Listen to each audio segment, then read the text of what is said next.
জীবনে যদি সাধন করার মতো কোনো কার্য কোনো ব্যক্তির সামনে থাকে, তাহলে বড় প্রশ্ন জীবন কিংবা মৃত্যু নয়, বরং বড় প্রশ্ন হওয়া উচিত আপন কার্য সাধনে সে অন্যায় বা অবিচারের আশ্রয় গ্রহণ করলো কিনা।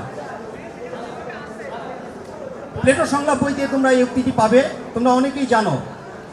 আজকে আমরা এখানে এসেছি, আমাদের সন্তানগুলো ছাত্রছাত্রীরা গত 24 দিন ধরে একটা যৌক্তিক আন্দোলন করছে। তো সেই আন্দোলনে শরিক হতে পেরে আমরা এই শিক্ষক সমাজ অত্যন্ত গর্বিত বোধ করছি।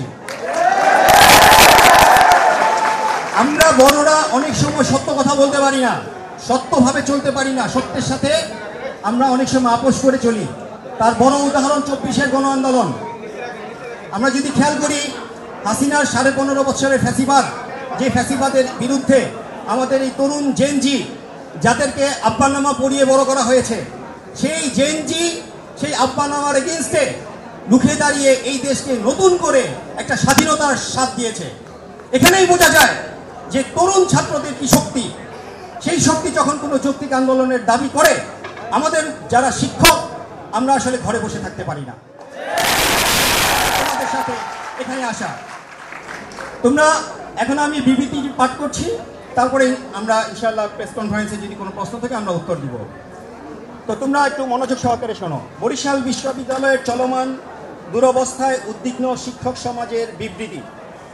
আমরা বরিশাল বিশ্ববিদ্যালয়ের শিক্ষকরা 2024 সালের গৌরবজনক জুলাই বিপ্লবের পরে বড় আশায় বুক বেঁধেছিলাম। একটি নতুন বাংলাদেশের নির্মাণ কার্যক্রমের সাথে তাল রেখে বরিশাল বিশ্ববিদ্যালয় একটি শিক্ষার্থী ও শিক্ষক বান্ধব বিশ্ববিদ্যালয় হিসেবে শনৈ শনৈ উন্নতির পথে অগ্রসর হবে। কিন্তু অত্যন্ত দুঃখের সাথে গত অক্টোবর 2024 সাল থেকে এ যাবৎ আমরা লক্ষ্য করছি, বিশ্ববিদ্যালয়ের একাধিক বিভাগে মাত্র 2-3জন শিক্ষক কর্মরত, এবং সেগুলো সহ অনেক বিভাগে অনেক শূন্য পদে নিয়োগের বিজ্ঞাপন থাকা সত্ত্বেও এই 8 মাসে সেই সকল বিভাগে শিক্ষক নিয়োগের কোনো ব্যবস্থা গ্রহণ না করায় বিভাগসমূহের পাঠদান ও একাডেমিক কার্যক্রম মুখ থুবড়ে পড়ছে। অথচ ভিসি মহোদয় এদিকে কোনো ভ্রুক্ষেপ না করে ঢাকায় নির্বিকার দিন যাপন করছেন। আরও মর্মান্তিক হলো, তিনি শিক্ষক নিয়োগের সংক্রান্ত বিষয়ে কোনো উদ্যোগ না নিয়ে বরং একের পর এক বেআইনি ও অবৈধভাবে নিম্ন গ্রেডের বিভিন্ন কর্মচারী পদে চুক্তিভিত্তিক নিয়োগ দিয়ে যাচ্ছেন। এ সকল নিয়োগ অবৈধ হওয়ায় তাদের বেতন ভাতাদির প্রস্তাব সংক্রান্ত নথি ট্রেজারার মহোদয় অনুমোদন না দেয় এবং না করায় তার অনুমোদন ছাড়াই ভিসি একক স্বাক্ষরে অনুমোদন করছেন এবং তাদেরকে অবৈধভাবে বেতন ভাতাদি দিচ্ছেন। বিশ্ববিদ্যালয়ের ভিসি ডক্টর সুচিতা শারমিনের নিয়োগপত্রে তাকে সর্বক্ষণ বিশ্ববিদ্যালয় ক্যাম্পাসে অবস্থান করতে হবে বলে মর্মে বলা হলেও তিনি সপ্তাহে 2-1 দিন কয়েক ঘন্টা মাত্র বিশ্ববিদ্যালয়ে অবস্থান করেন, বাকি সময় ঢাকায় অবস্থান করেন। তার এই অনুপস্থিতিতে আইন অনুযায়ী উপাচার্যকে দায়িত্ব পালনের সুযোগও তিনি দেন না। বিভাগ থেকে প্রেরিত ছাত্রদের পরীক্ষা ও ভর্তি সংক্রান্ত ইত্যাদি বিষয়ক বিভিন্ন একাডেমিক প্রস্তাব তার দপ্তরে 3-4 মাস পড়ে থাকে এবং তিনি দেখারও সময় পান না। ম্যানেজমেন্ট স্টাডিজ বিভাগের এক ক্যান্সার আক্রান্ত শিক্ষার্থীর একটি সাহায্যের আবেদন ডিসেম্বর মাস থেকে এপ্রিল মাসে তার মৃত্যুর তারিখ পর্যন্ত ভিসির দপ্তরে পড়েছিল, অথচ তিনি খুলেও দেখেননি। এভাবে ডাক্তারিক কার্যক্রমে মারাত্মক জট ও বিপর্যয় দিন দিন বেড়েই চলছে। ভিসির যোগদানের পর 8 মাসে বিশ্ববিদ্যালয়ের অর্থ কমিটির বা পরিকল্পনা ও উন্নয়ন কমিটির কোনো একটি সভা এ যাবৎ অনুষ্ঠিত হয়নি। ভিসি 2টি সিন্ডিকেট সভা আয়োজন করেছেন, যার একটি ছিল এজেন্ডা গোপন রাখা দূরভিসন্ধিমূলক সভা, যা শিক্ষার্থীদের বাধার মুখে নিয়মহীনভাবে জরুরি একটিমাত্র আলোচ্য বিষয়ের বিশেষ সভায় রূপান্তর করা হয়, এবং অপরটিও ছিল একটি বিশেষ সভা। অথচ বিশ্ববিদ্যালয়ের অজস্র গুরুত্বপূর্ণ বিষয় সিন্ডিকেটের সিদ্ধান্তের অভাবে মাসের পর মাস, দিনের পর দিন আটকে আছে, যার প্রতি ভিসির কোনো ভ্রুক্ষেপ নেই। আর সিন্ডিকেটে তার স্বেচ্ছাচারী ইচ্ছা মোতাবেক সিদ্ধান্ত গ্রহণের লক্ষ্যে তিনি আইন অনুযায়ী সিন্ডিকেটে যে কয়জন শিক্ষক প্রতিনিধি থাকার কথা তাদের সকলকে নিয়মহীনভাবে অপসারণ করেছেন।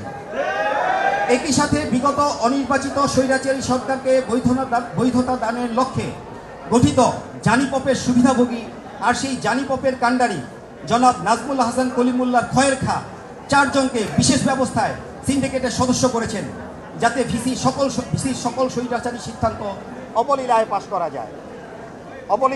করা যায়। 2024-25 অর্থ বছরে বিশ্ববিদ্যালয়ের বিভিন্ন ভৌত কাজ ও ক্রয়ের জন্য 6 কোটি 2 লক্ষ টাকা বরাদ্দ ছিল। ভিসির সীমাহীন অদক্ষতা ও অযোগ্যতার কারণে আজ বছরের প্রায় 11 মাস অতিবাহিত হওয়ার পরেও তা থেকে মাত্র 77 লক্ষ টাকা ব্যয় করা সম্ভব হয়েছে। বই কেনার 50 লক্ষ টাকা থেকে এখন পর্যন্ত একটি বইও ক্রয় করা হয়নি। ফলে বিশ্ববিদ্যালয়ের উন্নয়নে যথেষ্ট বাজেট বরাদ্দ থাকা সত্ত্বেও ভিসির অযোগ্যতার কারণে কোনো উন্নয়ন সম্ভব হচ্ছে না। এ অবস্থায় ছাত্রদের একাডেমিক ও প্রশাসনিক অনেক সংকট ও সমস্যা তৈরি হওয়ায় তারা এসব সমাধানে ভিসির নিকট দাবি উপস্থাপন করলে ভিসি তাদের সাথে আলাপ আলোচনার মাধ্যমে দাবি পূরণের ব্যবস্থা না নিয়ে একের পর এক মামলা জিডি ইত্যাদি দিয়ে স্বৈরাচারী সরকারের মতো দমন পীড়নের পথ বেছে নিচ্ছেন। ভিসির এই ফ্যাসিবাদী কর্মকাণ্ড বিশ্ববিদ্যালয়টিকে দিন দিন সম্পূর্ণ অচলাবস্থার দিকে নিয়ে যাচ্ছে। জুলাইয়ের গৌরবজনক অভ্যুত্থানের ফসল হিসেবে নিযুক্ত ভিসি বিশ্ববিদ্যালয়ে এসে খুঁজে স্বৈরাচারী সরকারকে রক্ষার ব্যক্তয়কারী শিক্ষক ও কর্মকর্তাদের বিভিন্ন লাভজনক কমিটি ও প্রশাসনিক পদে নিয়োগ দিচ্ছেন। বরিশাল সিটি কর্পোরেশনের আওয়ামী লীগ দলীয় প্রার্থী নির্বাচনী প্রচারণার কমিটির বিভিন্ন সদস্যকে গুরুত্বপূর্ণ লাভজনক কমিটি ও পদে পদায়ন করেছেন। অপরদিকে গত ফ্যাসিবাদী সরকারের দীর্ঘ ক্ষমতাকালে আওয়ামী শিক্ষকদের পেশাজীবী সংগঠন নীলদলে শতচাপের মধ্যেও কখনো যোগদান করেননি এবং বৈষম্য বিরোধী সংগ্রামের ছাত্রদের উপরে সরকারি নির্যাতন ও নিপীড়নের বিরুদ্ধে কঠোর ভাষায় প্রতিবাদ জানিয়ে পত্রিকায় বিবৃতি প্রদান করেছেন এমন শিক্ষককে পতিত সরকারের দোষরক্ষা দিয়ে বিশ্ববিদ্যালয়ের একাডেমিক কাউন্সিল ও সিন্ডিকেট থেকে বিধিবহির্ভূতভাবে অপসারণ করেছেন। আরও মর্মান্তিক বিষয় হলো ছাত্রদের দাবির সাথে বশকরা করে বিগত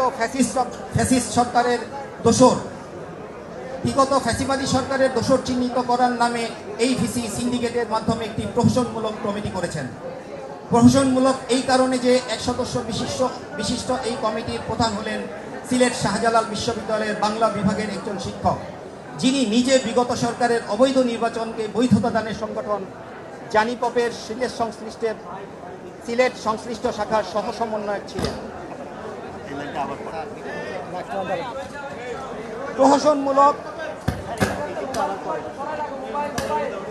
প্রহসনমূলক এ কারণে যে 1 সদস্য বিশিষ্ট এই কমিটির প্রধান হলেন সিলেট শাহজালাল বিশ্ববিদ্যালয়ের বাংলা বিভাগের একজন শিক্ষক, যিনি নিজে বিগত সরকারের অবৈধ নির্বাচনকে বৈধতা দানের জন্য সংগঠন জানিপপের সিলেট সংশ্লিষ্ট শাখার সহ সমন্বয়ক ছিলেন। বিশ্ববিদ্যালয়ের অনেক শিক্ষক, অধ্যাপক, সহযোগী অধ্যাপক, সহকারী অধ্যাপক ইত্যাদি পদে পদোন্নতির যোগ্য হয়ে প্রায় বছর পার করে ফেলছেন, অথচ তাদের ন্যায্য পদোন্নতির কার্যক্রম বিষয়ে ভিসি কোনো রকম উদ্যোগ গ্রহণ না করে পুরো বিষয়টি অনির্দিষ্টভাবে ঝুলিয়ে রেখেছেন, যা শিক্ষকগণের মাঝে বঞ্চনাজনিত পেশাগত অসন্তোষ দিন দিন বৃদ্ধি করছে। সুষ্ঠু একাডেমিক কার্যাদি সম্পাদনের ক্ষেত্রে এ অসন্তোষ একটি মারাত্মক বাধা।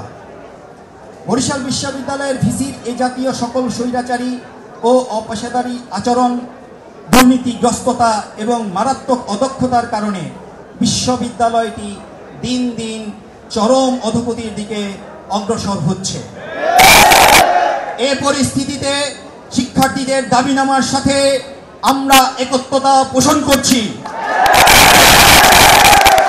এবং